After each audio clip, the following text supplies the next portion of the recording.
What's good, YouTube, man? So I've been seeing a lot of like 7 levels of XYZ, you know what I'm saying? Like, and I've seen like there's different like forms of videos out there that cover just the different layers and different levels of certain types of pieces of fiction and whatnot. And so that's what we're gonna do today with anime. So some of these are gonna feel like they kind of pushed in there, just to meet this format, but I feel like it still pretty much flows the way it should, right? So starting off with that, we got level one. So level one, I would classify this as people that they don't watch anime, they don't read manga, they don't do any of that, right?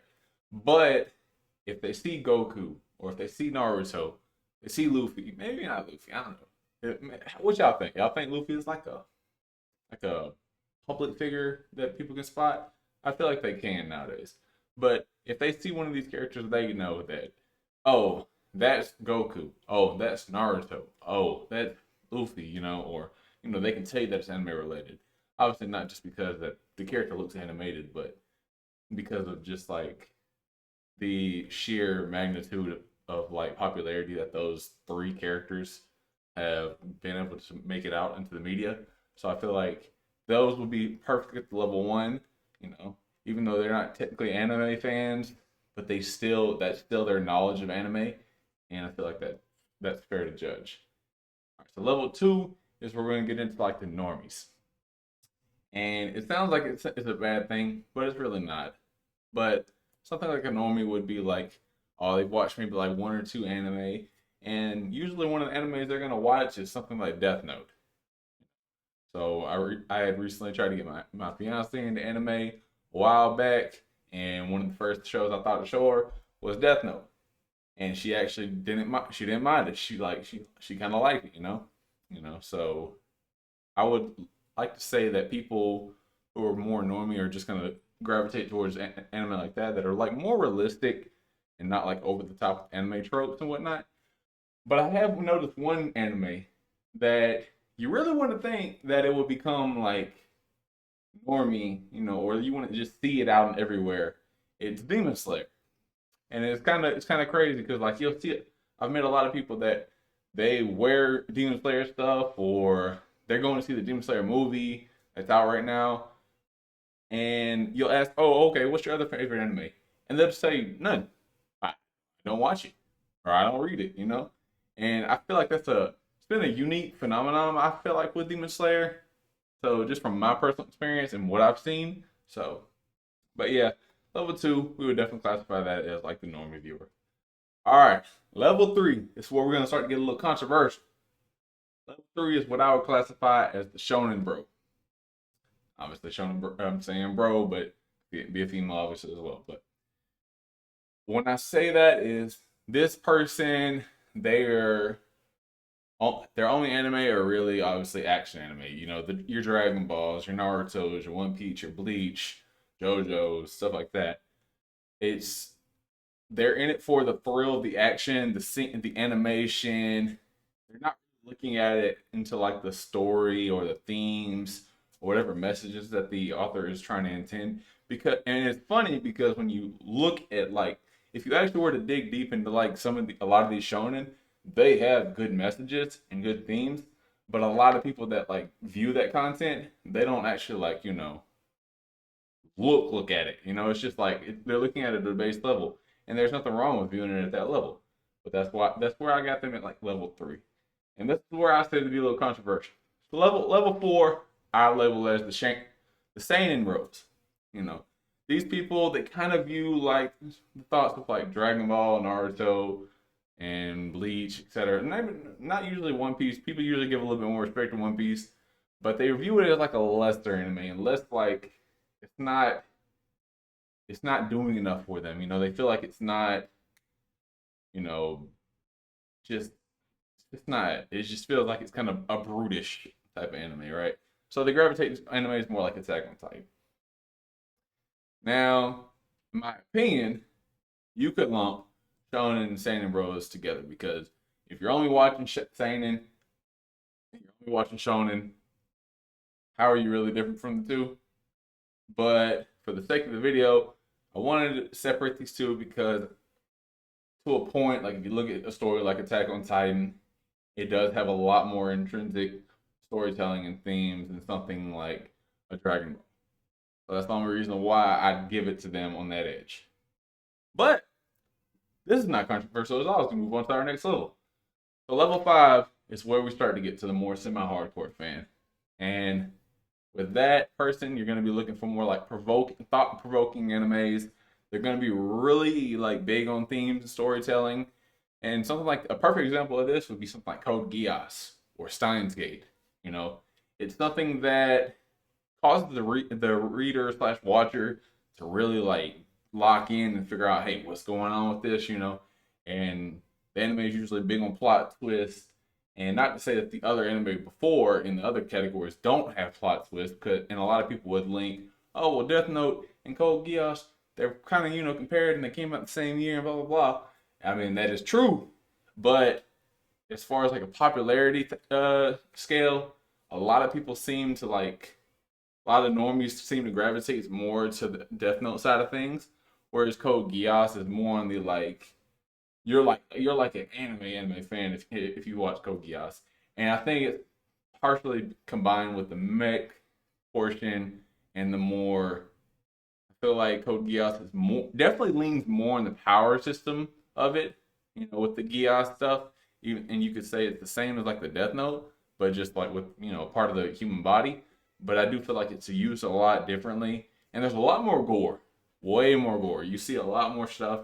So but these fans though, even though they're semi-hardcore and they're caring about the thought provoking and you're thinking about it, blah blah blah, these people are probably not going to be reading manga. They're not going to be looking up author quotes. They're not going to be doing research, trying to figure out like, oh, what little niche thing was this author trying to tell right here? They're kind of just going to watch it. They're going to enjoy it. They're going to think about what they're watching, but that's going to be pretty much it. All right, back to another controversial take. This is going to sound bad. But level 6 is where you will meet the otaku. And when I say the otaku, I basically mean the person that you will see out in public. They will have all type of anime stuff on. They might always use anime references. They might do cringe stuff like a Naruto run. That just like their social media is probably all anime stuff related.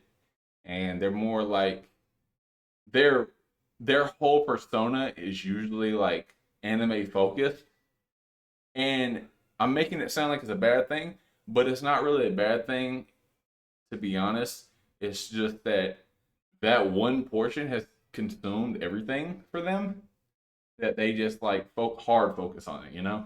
So if you ever get in a conversation, if you're able to get one of these people to talk to you about about one of their favorite anime, they will just be able to go, yeah, 24/7. They'll be able to tell you, and they will also be able to tell you the most random niche anime that you have never seen before, and that's what's kind of funny about it. It's like, so I have some friends that are borderline otakus, and they'll be like, oh, yeah, have you watched XYZ? And it's just like, nah, I ain't never heard of that.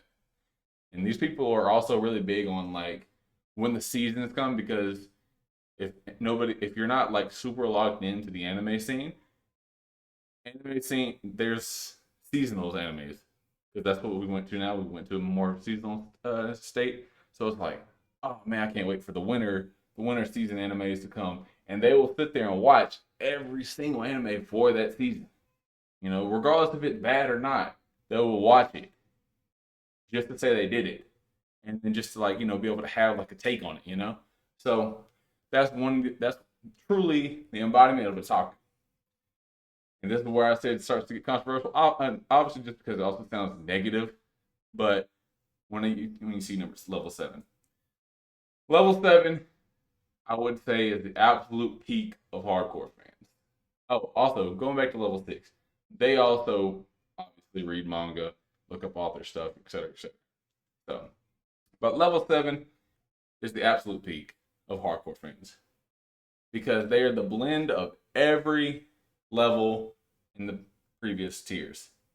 But you would say, wait, otaku is at 6 sounds basically like all the other ones as well. They watch everything and they're like all into it, and they can tell you everything, blah blah blah. But that's kind of the point. I when I put seven at the peak, I put it there because the individual is able to transcend being just like all about anime and being able to like talk to you about other things. You know, they're able to act as a, you know, the anime doesn't run their life. And like I said, I keep saying it so bad, but I feel like level seven, they're super hardcore. You know, they read mangas, they watch every show, they critique everything, and they're like super consumed in the anime space. But they don't let the anime sphere represent and obsess their life to the point it changes who they are, like when you view them.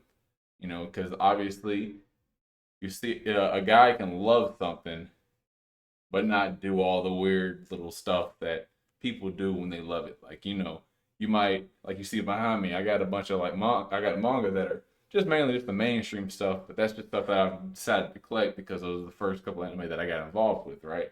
You know, Bleach, One Piece, Naruto. Actually, I don't have Naruto yet. I just got Dragon Ball. So, but those type of people, I feel like they're able to blend in a lot more. And usually, you'll meet these people more with like anime YouTubers, like where they're kind of more they act more normal, but they are super nerdish, right? And they'll be able to tell you everything they under the sun about an anime, but they feel like a normal person. They feel like, hey, you could talk to them. Hey, what you thought about the Lakers game? You know what I'm saying? Or, oh, what you think about Peaky Blinders? Because I'm a big fan of Peaky Blinders. If you know about that as a modern TV show, they'll be able to tell you both. You know, they'll be able to tell you everything in the anime sphere, and they'll be able to tell you a little bit maybe about sports. Might be able to tell you about modern television, but that's why I separate the two.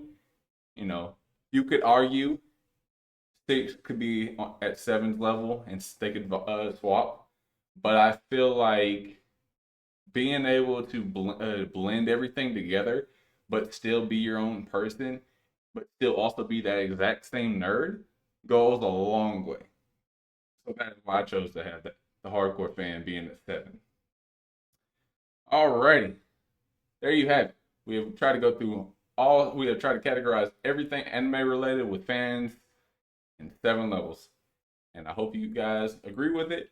But if you have any thoughts, critique, and like maybe think, oh, this person should actually be right here or over there, etc., go ahead and let me know in the comments. Like I said, I know that some of this stuff is kind of blended together. Like obviously the shonen bros and the seinen bros can kind of be put together, but there's also a kind of a controversy of that seinen bros and the shonen bros have like an internal beef, like you know that they kind of like obviously I said seinen views shonen as like inferior, and shonen looks at seinen like you know they're snobs type of deal. So that's just one of those type things. But man, y'all be good, man. Let me know in the comments. Peace.